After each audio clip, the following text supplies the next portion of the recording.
mañana tendremos la oportunidad, bueno, decía yo, de irnos salvos o de irnos condenados.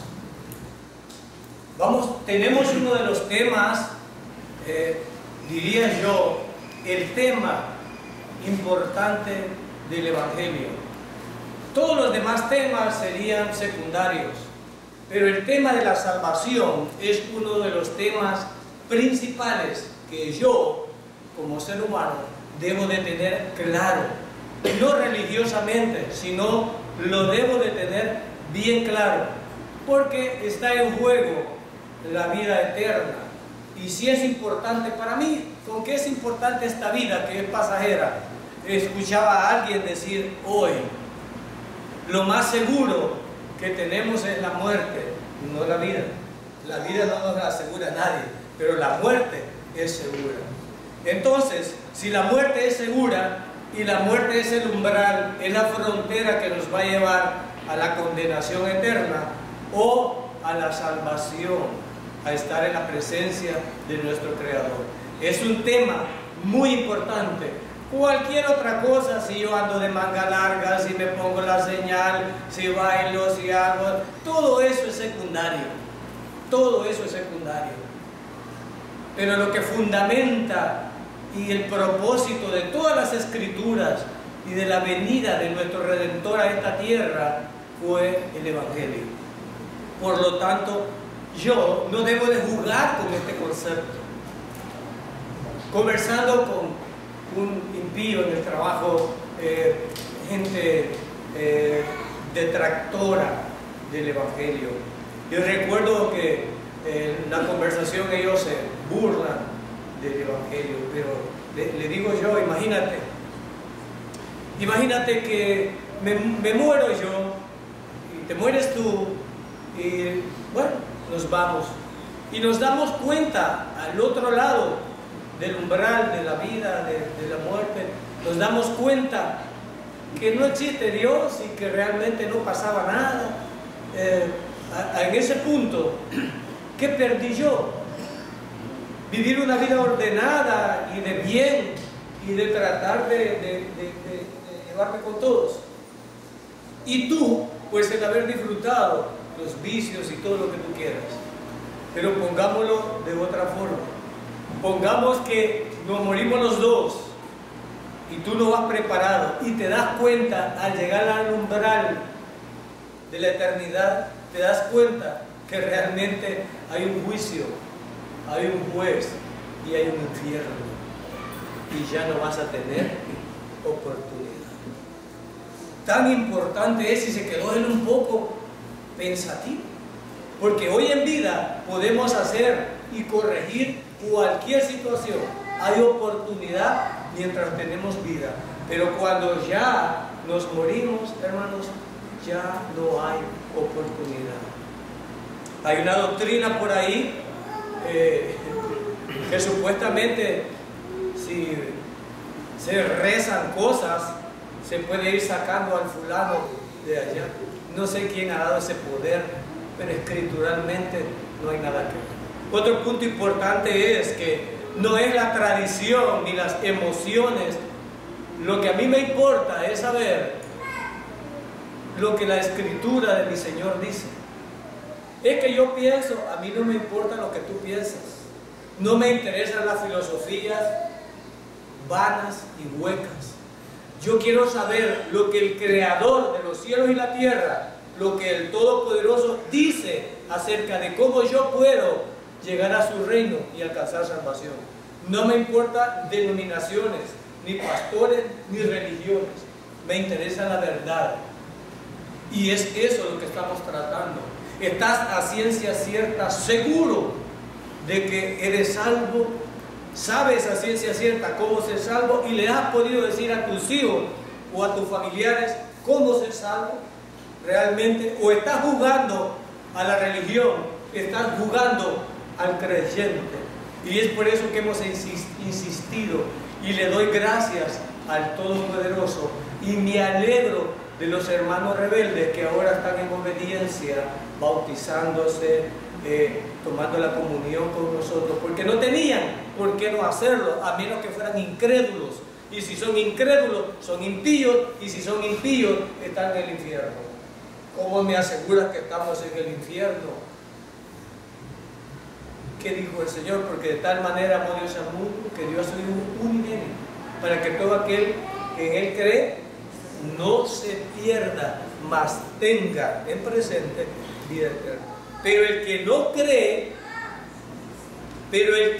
cree, ya, no estamos esperando nada, ya ha sido condenado. ¿Tan cierto es eso?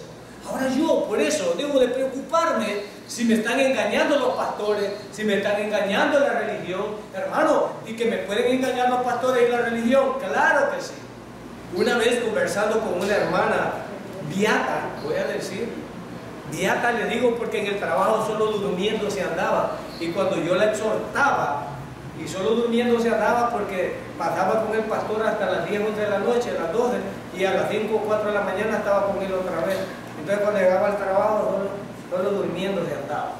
Y cuando le dije yo que buscara Romanos no lo encontraba en la Biblia, pero él decía que basta con lo que el pastor decía. Esta estaba peor que ni en tiempos de Jesús, 2016 años atrás, había tal ignorancia, porque los hermanos de Berea, cuando escucharon al Señor, se fueron a comprobar en los escritos que había en ese momento para ver si eso era correcto. Por lo tanto, el mismo reto tienes tú, hermano. Si lo que estamos presentando ahora, el poder del Espíritu Santo te dice que es falso, desecha. Pero si es verdad, tendrías que obedecer. Y es el punto tan importante. Es por eso que hoy, o nos vamos salvos o nos vamos condenados. Pero no se trata solo de mí, se trata de que si yo sé cómo ser salvo, el Evangelio consiste en predicárselo a otra, y a otra, y a otra persona, y a toda criatura. Es nuestra obligación. Pero debo de tenerlo claro. ¿Cuál es el problema entonces acerca del Evangelio y las religiones? Que me confunden. La gente dice, me confunden. Sí. Pero en la confusión vamos a encontrar el camino. Alguien que cree que no está confundido jamás va a encontrar la verdad. Cuando nos damos cuenta que estamos confundidos es porque hemos tenido conciencia de que estamos perdidos. En este caso vamos a ver entonces, hasta este punto hemos estado planteando nosotros acerca de la salvación. Pero ¿qué hemos planteado de la salvación? Déjame ilustrarte, yo puse un ejemplo.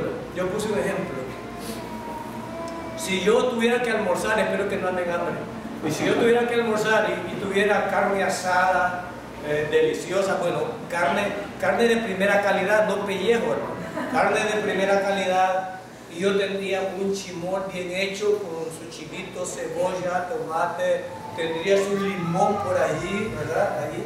También tendría mi bebida preferida, cualquiera que fuera, tendría mis tortillitas, porque como salvadoreños sin tortilla no hemos comido, hermano. Si no comemos tortilla no hemos comido.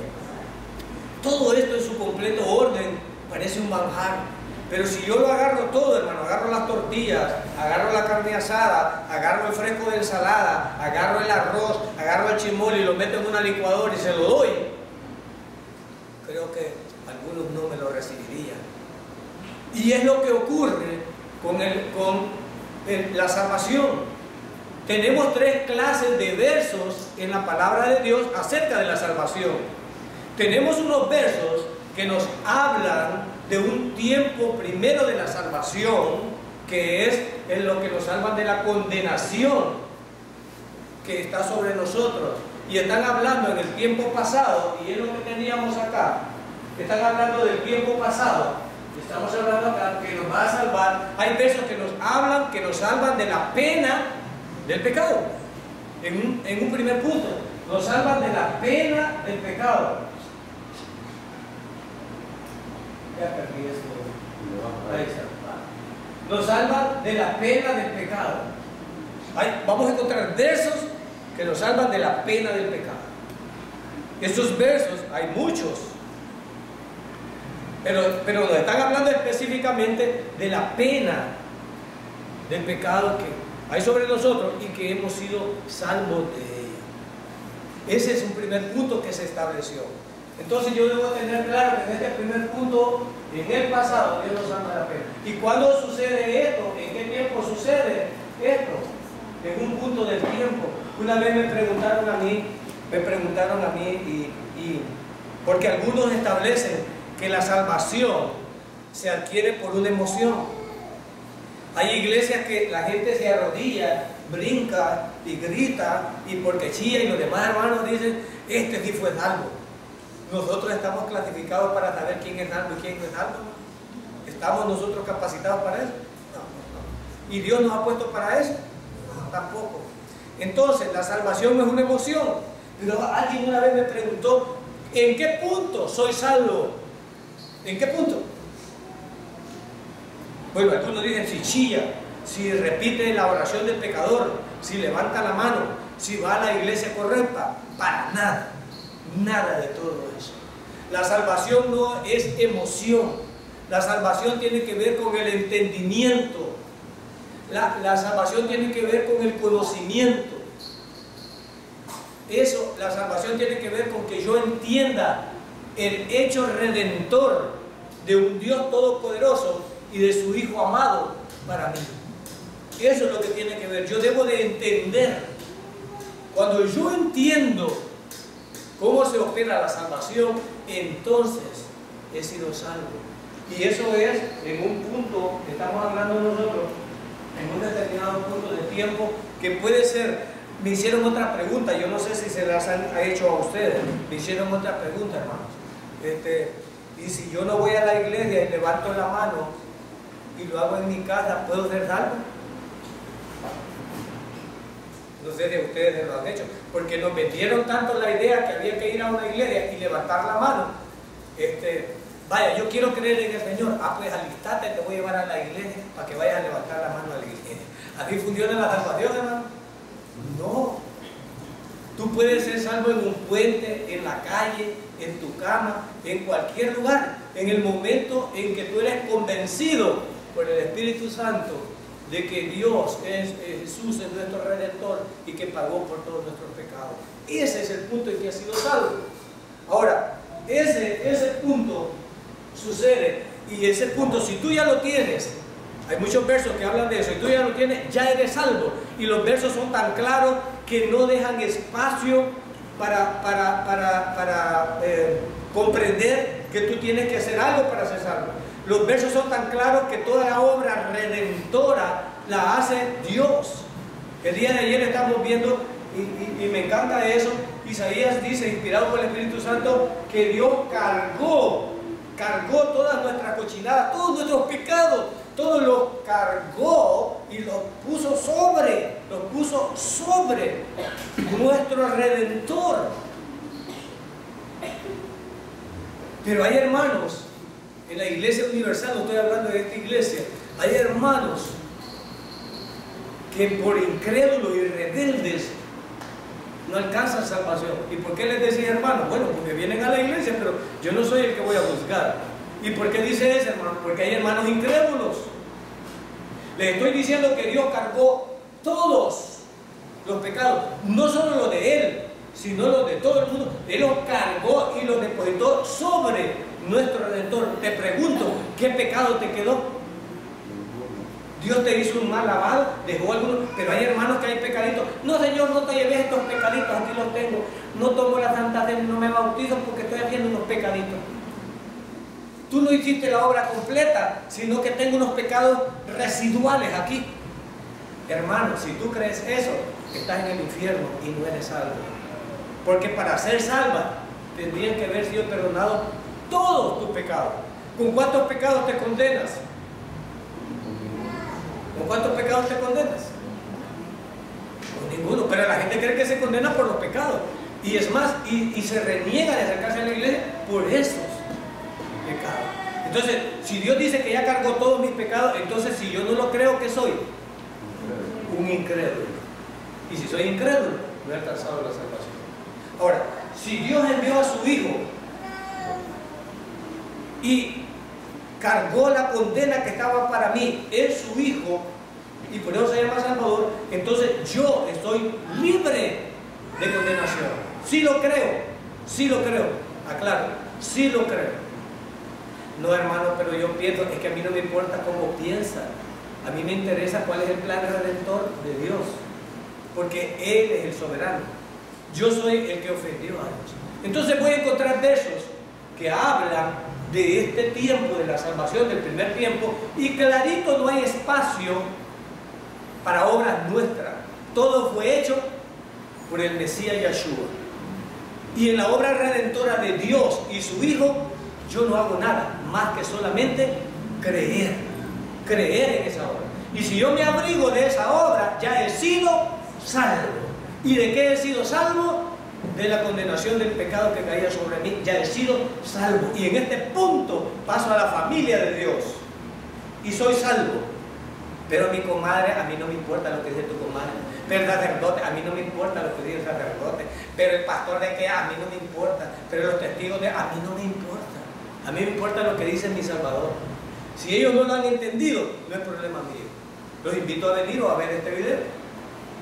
Y ese es el primer tiempo de la salvación. Entonces, si coloco los versos en orden, en estos versos toditos, no habrá espacio para una obra mía ahí. Y encontraré versos de eso en la Biblia. Bien. Pero luego tenemos un segundo tiempo de la salvación.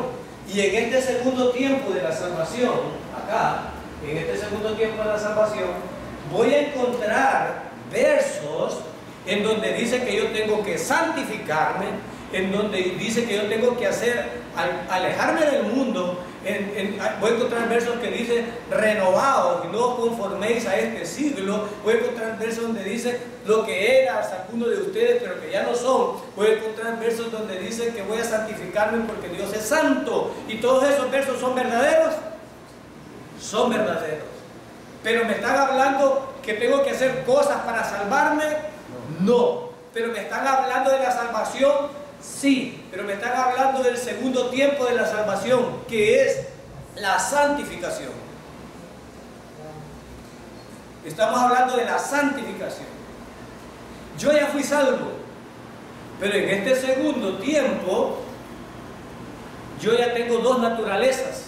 Una naturaleza, la vieja naturaleza que yo traía, más el Espíritu Santo, y he sido renovado. Ahora, mi andar tiene que ser conforme al Espíritu Santo. Entonces voy a encontrar versos que parece decir que tengo que hacer algo para ganarme la salvación cuando lo interpreto mal. Pero esos versos me están hablando de mi vida práctica. Que ahora que soy hijo de Dios,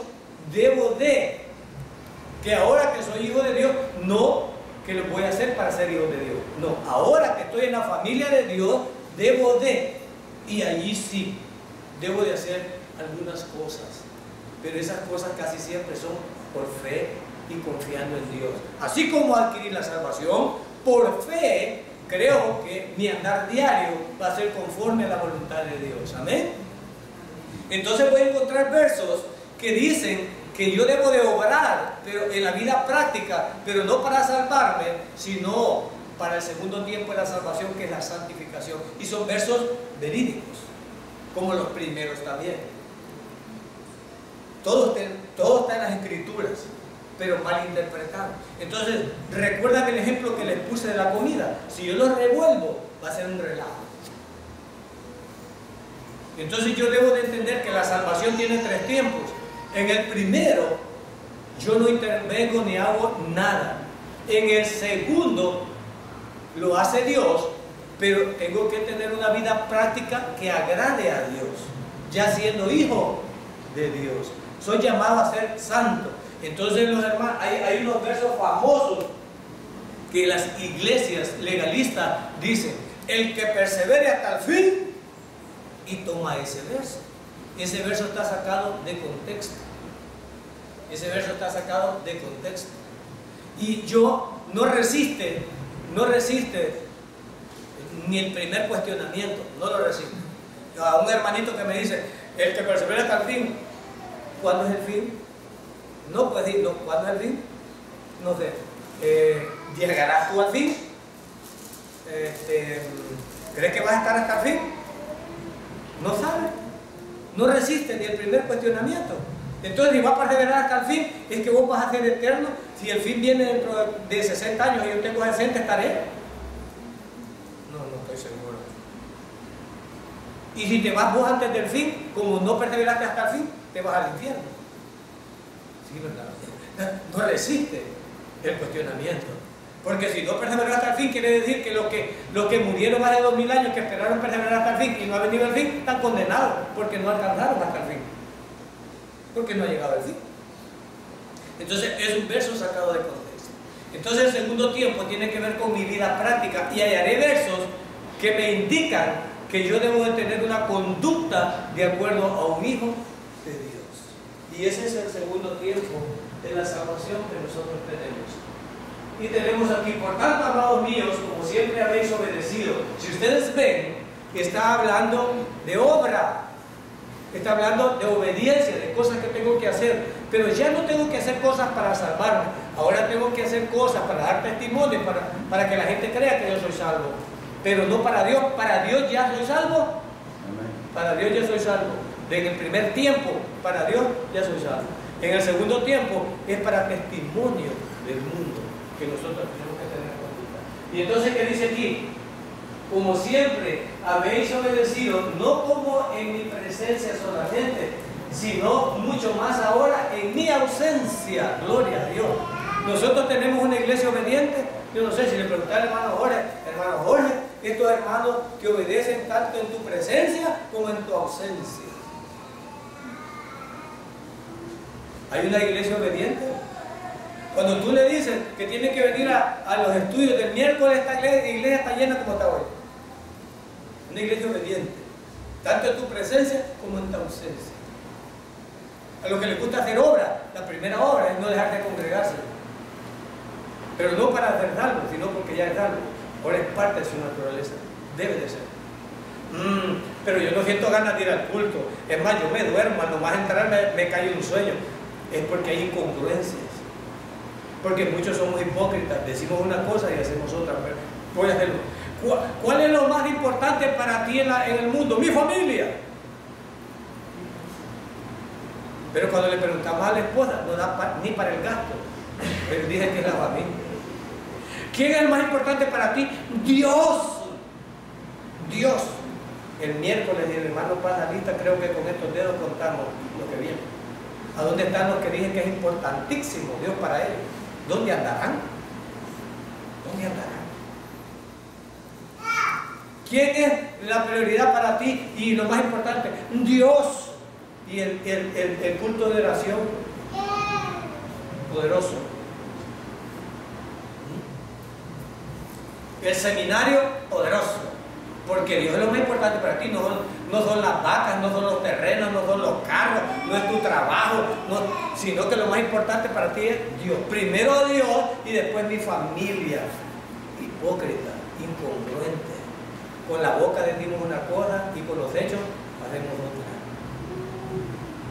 Antes de hablar y creen que Dios podrá ser engañado.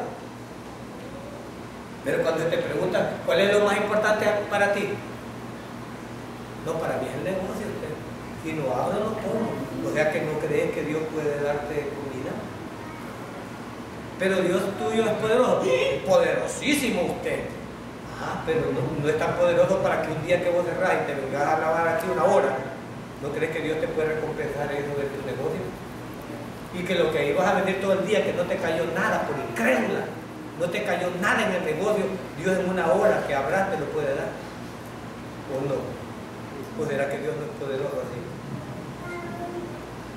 Hay hermanos que dicen que ama a Dios, pero ama más su negocio, no deja su negocio y no vende nada, $10 al día. Yo los reto a que prueben al Señor, que cierren su negocio, vengan aquí, lo abran y a ver si no recuperan lo que dijeron que no habían ganado. Y si no, es que el Dios que tenemos es mentiroso. Yo les digo que Dios los puede bendecir. Pero había hermano tan carnal que decía, una hora abrí, me cayeron $100 y hubiera abierto más, vendo más. No entiende que es Dios que le está dando la recuperación. Pues no, ¿para qué perdí? Yo ya perdí más. No. Si yo no estoy, las vacas no comen. mi ganado me lo van a robar. Tú eres más poderoso que Dios. En tu barba vos vas a entregar el ajo con todos los bueyes y las vacas y te los van a robar.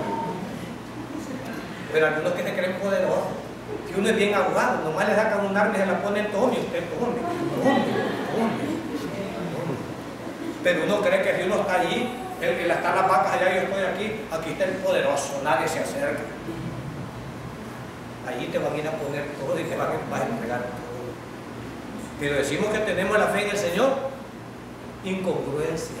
Una cosa decimos y otra decimos.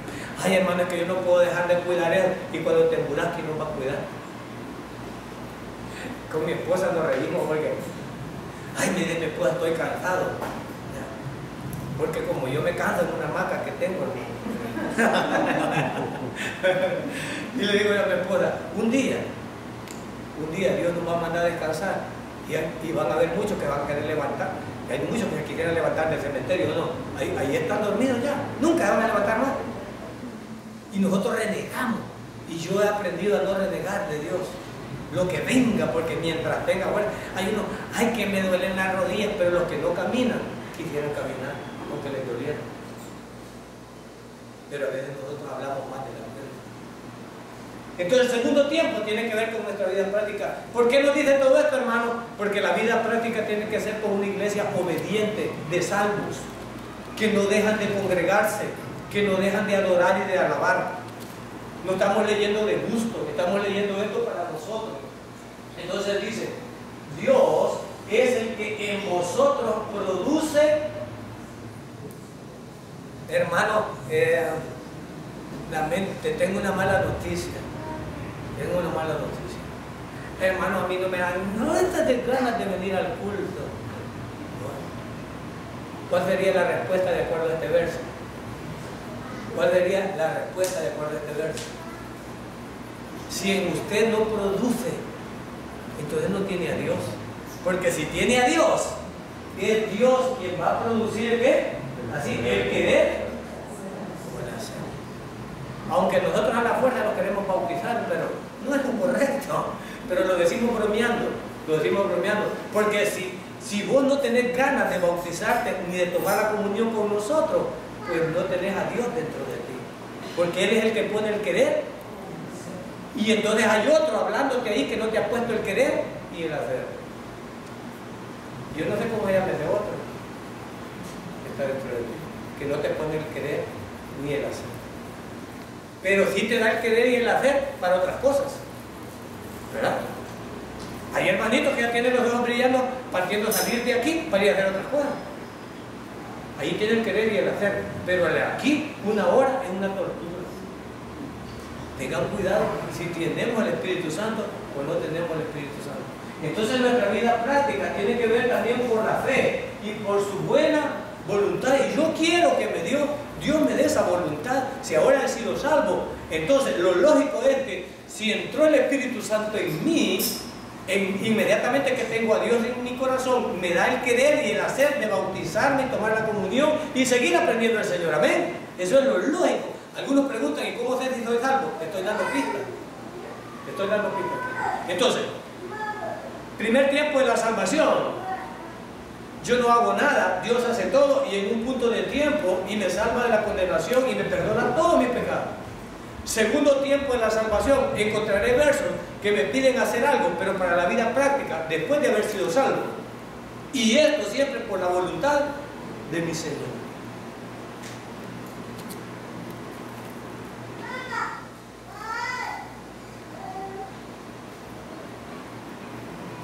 En 1 Timoteo 4:10 dice, ten cuidado de ti mismo y de la doctrina, persiste en ello, pues haciendo esto te salvarás a ti mismo y a los que te oyeren. Tiene que ver con nuestra vida práctica, con nuestra relación horizontal. Tiene que ver con nuestra relación horizontal. Ten cuidado de la doctrina, no aprendas cualquier cosa, hermano. No aprendas cualquier cosa. Tienes que tener, y por eso nosotros estamos enseñando sana doctrina. Y como digo, si tú crees y el Espíritu Santo te revela que en algo nos estamos equivocando, perfectamente podemos conversar para nosotros corregir eso. Ahora, Santiago 1:21 dice, por lo cual, desechando toda inmundicia. ¿Nos manda a hacer algo en el segundo tiempo de la salvación? ¿Nos manda a hacer algo? Sí. ¿Sí? ¿Qué debo de hacer? ¿Desechar toda? Esa envidia, ese rencor. Habemos hermanos que nomás prospera, a otros nos cae mal. Ay, ese hermano tan mal que me cae. Y Dios cómo lo bendice. Hay hermanos que si le vemos un carro nuevo a otro hermano, tragamos grueso y nos da envidia. Hay hermanos que si le vemos un terreno o una buena casa a otro, tragamos grueso. Hay hermanos que si vemos, y ese no se enferma, ese hermano diablo, no se enferma. Y tanto que habla, yo quisiera que le agarrara la trompa y se enferma mala, para que viera lo que es eso. Somos envidiosos. No es envidioso. Ay, ese hermano. Y ahí está el hermano. A mí Dios me debería dar a mí. Desechando toda inmundicia. Toda inmundicia.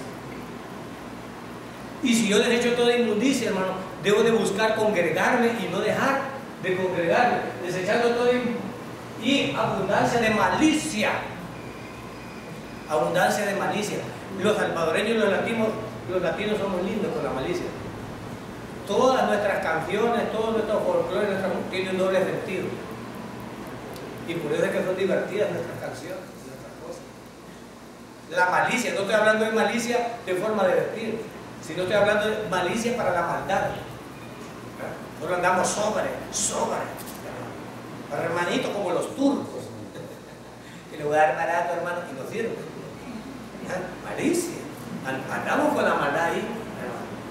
Los creyentes no debemos de hacer así.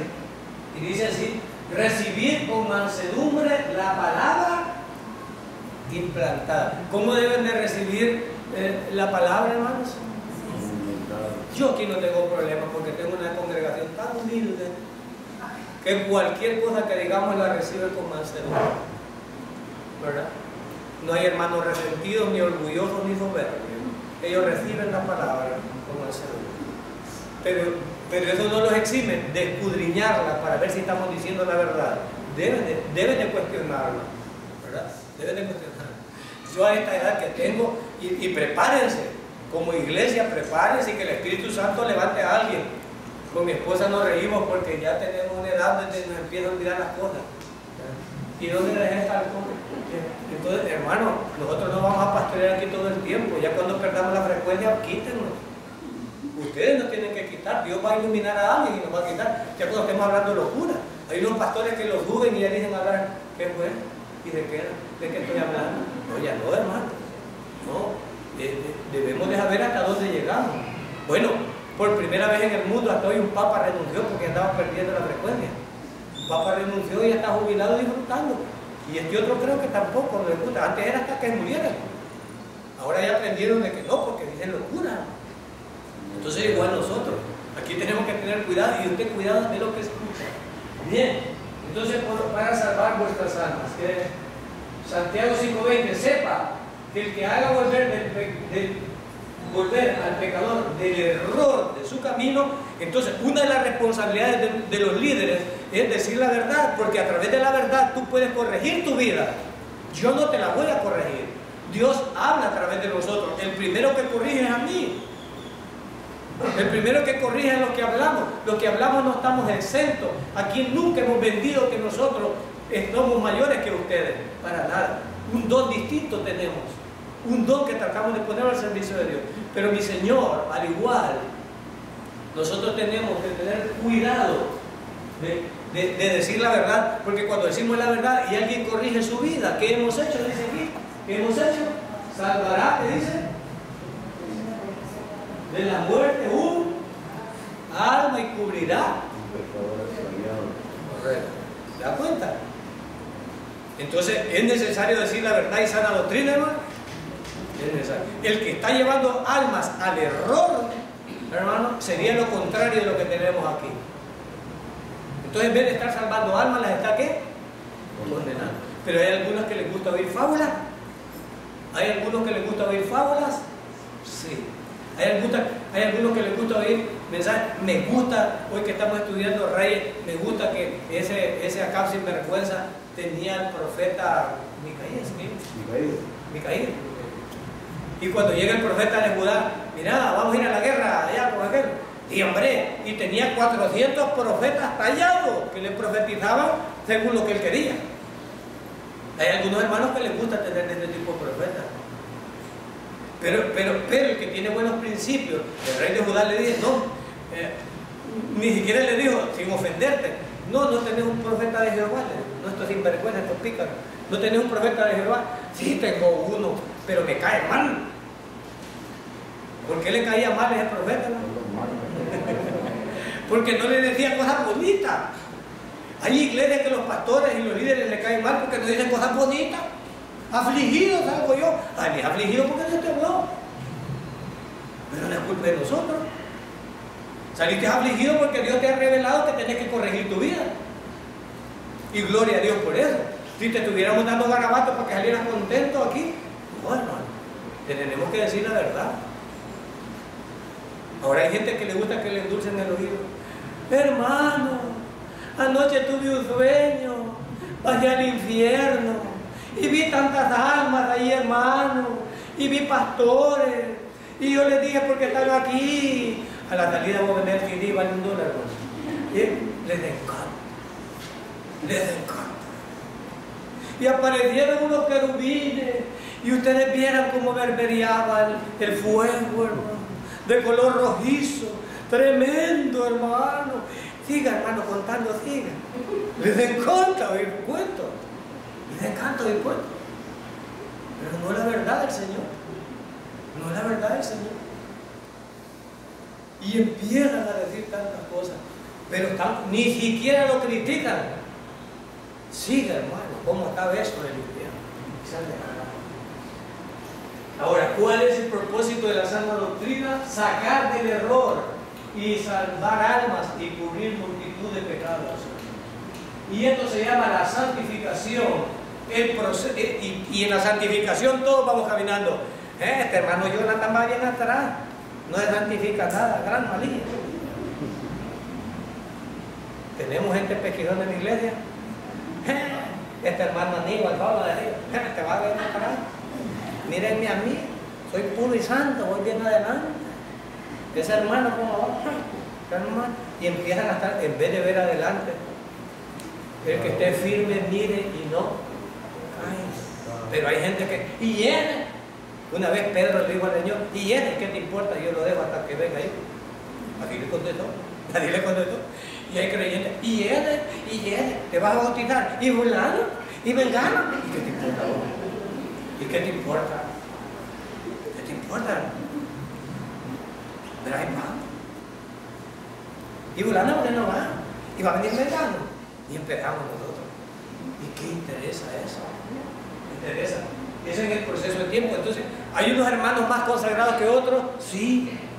Y Dios lo va. El que deja de pecar está más bendecido y tiene más paz. Gloria a Dios, hermano. Y habremos algunos que vamos a lidiar con el pecado como burros. Y nos van a decir como Pablo, dura cosa te es dar cosas contra el aguijón, porque somos tontos. Y del primero doy yo. Que Dios nos está corrigiendo y vámonos. Como dice, va la mula al trigo de nuevo.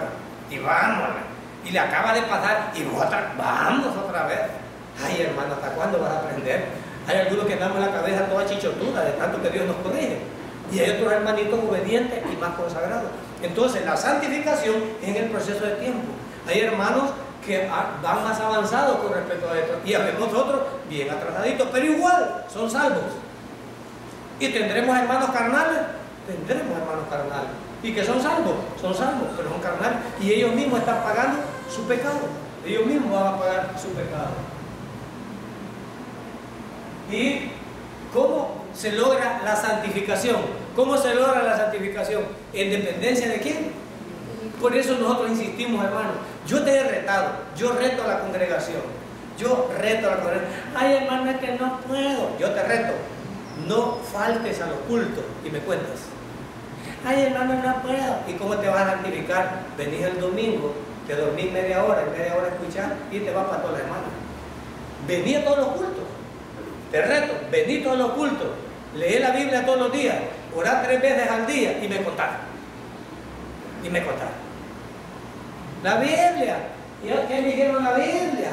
No hay la Biblia. Hay otro hermano, ay hermano, yo me la llevo porque no puedo leer mucho. Dios, estoy lleno. Pero no vaya a hacer que salga sin el teléfono. Regresate. ¿Y por qué no regresamos? Desde el teléfono. No pueden estar descomunicados del teléfono. De Dios nos desconectamos todas las semanas. Y no voy a ir a la iglesia hasta el otro domingo. Me conecto de nuevo con Dios. Pero del teléfono no me desconecto. A cada rato. ¿Cuántos mensajes me caen? Ay, en la iglesia. Y ese hermano que no termina. Y me están cayendo. Y ahora los puse en vibrador porque se enojan si suenan. Ya era falta de respeto. Que aquí en la iglesia, chiquilín. Y algunos que han, como dijo este hermano Chelito que está allá, que bueno, yo no sé este hermano cómo andará. Este hermanito Chelito decía, yo si tuviera un teléfono, cuando estaba más chiquito, yo si tuviera un teléfono, el sonido de la llamada sería una alabanza al Señor. Pero hay unos que andan la cuchupa, hay unos que son creyentes y andan rock del pesado, ¿verdad? La del moño colorado, y ve el sonido que anda.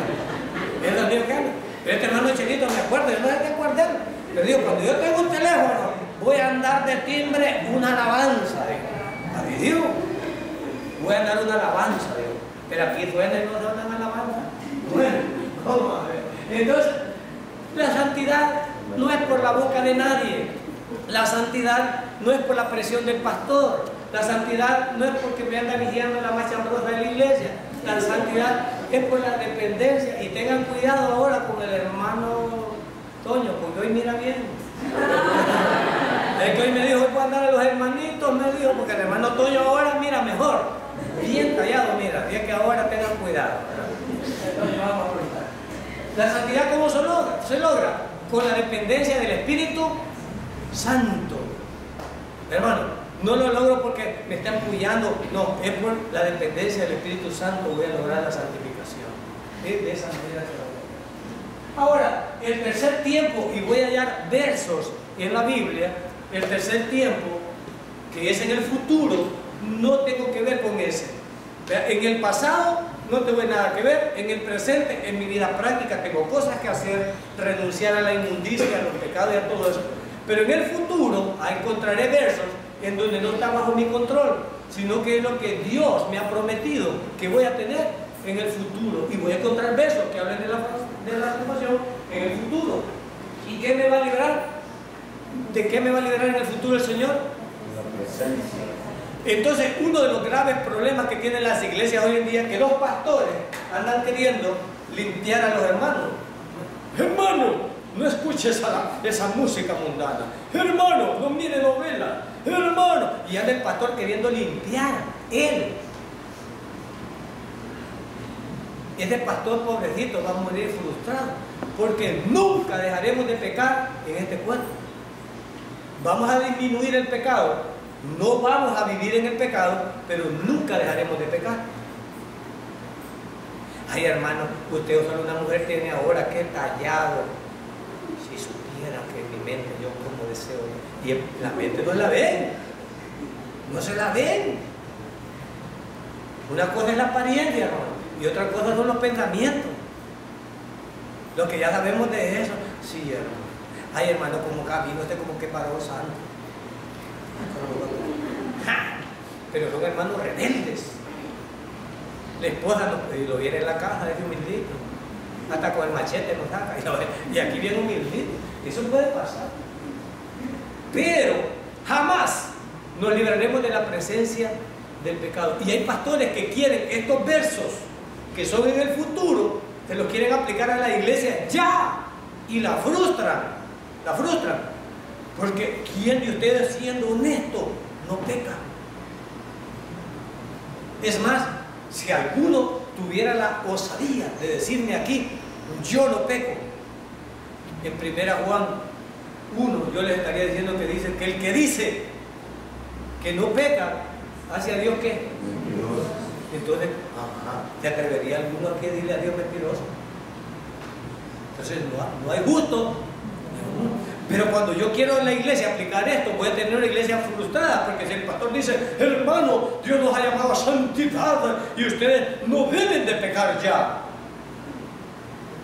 entonces yo no iría a esa iglesia, hermano, porque honestamente me declaro incompetente, porque siempre tengo malos pensamientos, siempre tengo malas obras, y a veces mi debilidad no son las malas palabras, pero dice mi esposa que soy malo.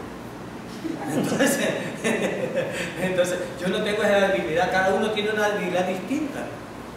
Ay, ese hermano tan mujeriego y usted tan chambrona, o sea, uno tiene un defecto y el otro no, pero siempre es un pecado, siempre es un pecado. Otro es con el cigarro, la desesperación al cigarro. Cada quien tiene su propia batalla, pero yo no le puedo decir en la iglesia que no peque, porque estos versos, y me saca el pastor un verso de esto, estos versos son en el futuro.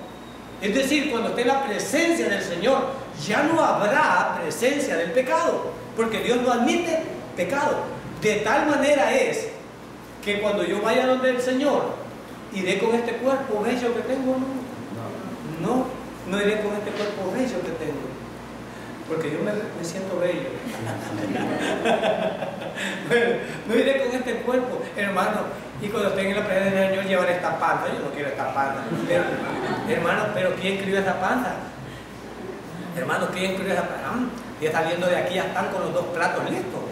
Hermano, ¿quién escribió esa panza?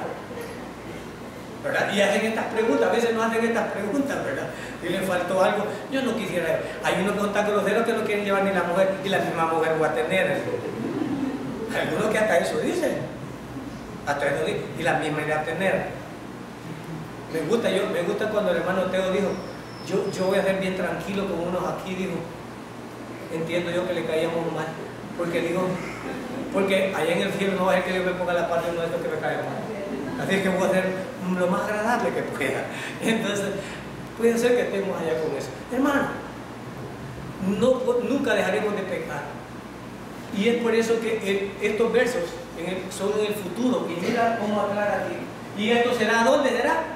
En el cielo, no en la tierra. Por eso yo no le puedo aplicar a la iglesia cosas que va a suceder en el cielo. Fíjate que algunos pastores que critican, les digo yo así, ¿sabes?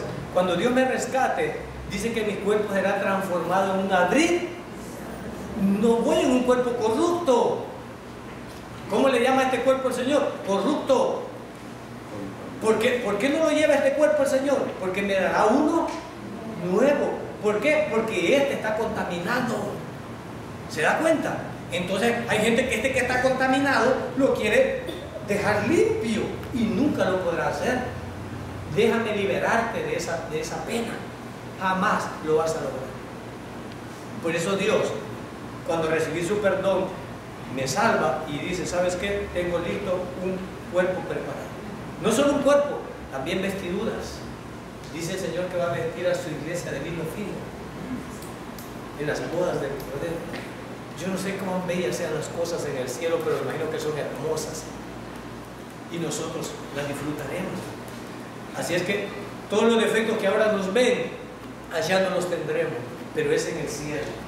¿Y qué más? Vamos a ver estos versos. Dice, veamos unos versos que pueden decir eso. Y dice, pues mucho más, estando ya justificado en su sangre.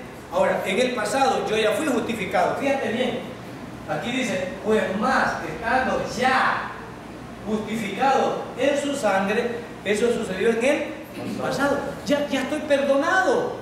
Solo tú no te perdonas, hermano. Hermano, ¿te puedes bautizar? Claro. Hermano, ¿puedes tomar la Santa Cena? Claro, porque ya fuiste perdonado. A menos que vos no te perdones algo, pero Dios ya te perdonó todo. Entonces dice, justificado en su sangre, por Él seremos salvos de la ira. ¿Cuándo? ¿Cuándo seremos salvos de la ira? ¿Y de qué ira? De la que va a venir sobre quiénes, sobre los pecadores. Entonces, en mi vida práctica, Él ya me está ayudando también para eso. Y Él dice, seremos salvos. Mira, salvo. Aquí habla de una salvación en el pasado, aquí está hablando de una salvación en el presente, del dominio que tenía el pecado sobre mí. Y mira lo que dice aquí, salvos de la ira, porque si siendo enemigos fuimos reconciliados con Dios por la muerte de su Hijo, mucho más que estando reconciliados seremos salvos. Dice, por su vida en el futuro. Ahí están los 3 tiempos de la salvación. ¿Ves? Habla 3 veces de la salvación, pero no de la misma salvación, sino de los 3 tiempos de la salvación. Gloria a Dios por eso. Y este otro verso que dice, y esto, conociendo el tiempo, que ya es hora de levantarnos del sueño, porque ahora que estamos más cerca de nosotros, nuestra salvación. ¿De cuál está hablando? De la última, del último tiempo. Está más cerca la venida del Señor, para que tengamos cuerpo glorificado. Entonces, esta salvación, cuando habla de estar más cerca, está hablando del futuro, cuando Dios venga y cambie. Entonces, estamos más cerca del Señor. Y por último dice, si la obra de alguno se quemare, él sufrirá pérdida, si bien él mismo será salvo, aunque así, ¿cómo? Por fuego, en un futuro. Dios nos va a juzgar a los que somos salvos, pero nuestras obras. Pero al final nosotros ya somos salvos. Entonces está hablando de una salvación futura, no de la una que yo tengo. Entonces hemos concluido, y espero que haya quedado bien claro esto. Este último tiempo es en el futuro. Nosotros no tenemos que hacer nada más que solo creer, porque el Señor lo va a hacer. Y por último dice, pero nosotros que somos del día, seamos sobrios, habiéndonos vestido con la coraza de la fe y de amor, y con la esperanza de salvación. ¿Cuál es la esperanza? El último tiempo de la salvación, cuando ya estemos en su presencia. ¿Se dan cuenta cómo estos versos, poniéndolos en orden? No hay ningún problema. Y eso es lo que estamos esperando nosotros, hermanos. Bien, y algunos ya han visto este esquema aquí. ¿Y cuándo sucederá esto? ¿Cuándo va a suceder? Como tenemos una iglesia bien preparada, yo creo que no necesito explicarles, pero lo voy a hacer rápido. ¿Cuándo sucede la glorificación? Bueno, ¿en qué tiempo va a suceder? Nosotros estamos en el periodo de la iglesia, y en este tiempo nosotros, la iglesia, estamos esperando ¿qué? El rapto. Y yo quiero aclarar esto del rapto. En el rapto hay 3 opciones, ¿verdad? Uno, que nosotros vamos a pasar en la tribulación, otros que nos vamos antes de la tribulación, y otros que nos vamos después de la tribulación. Y a mí me es indiferente, independientemente de cómo Dios lo haga, pero nosotros hemos enseñado aquí que, según la Escritura, nosotros nos vamos antes de la tribulación. Entonces, ese es un rapto. Entonces, ¿cuándo va a suceder el tercer tiempo de la salvación? En la glorificación, cuando seamos raptados. Entonces va a suceder. ¿Y qué va a suceder después de este rapto? El tribunal de Cristo, el verso que estamos acá. Y aquí va a haber los años de la tribulación, que nosotros estaremos con el Señor en el cielo. Entonces, para esta iglesia descansamos en eso. Para los que ven en internet, si hoy ponen su confianza en Cristo, en el Todopoderoso, y creen que Él es el Hijo de Dios, que murió en la cruz y que resucitó al tercer día y está a la diestra del Padre, son salvos. No se perjudiquen creyendo que porque tienen pecado no pueden venir a la salvación. Dios vino a salvar pecadores. Él no vino a los justos, sino a los pecadores. Por lo tanto, cualquier pecado que tengan, vengan a los pies de Cristo, crean en Él y serán salvos. Dios arreglará las cosas con el poder del Espíritu Santo en el segundo tiempo de la salvación, en la santificación. Dios nos dará fuerza para ir abandonando el pecado. Gloria sea a su Dios.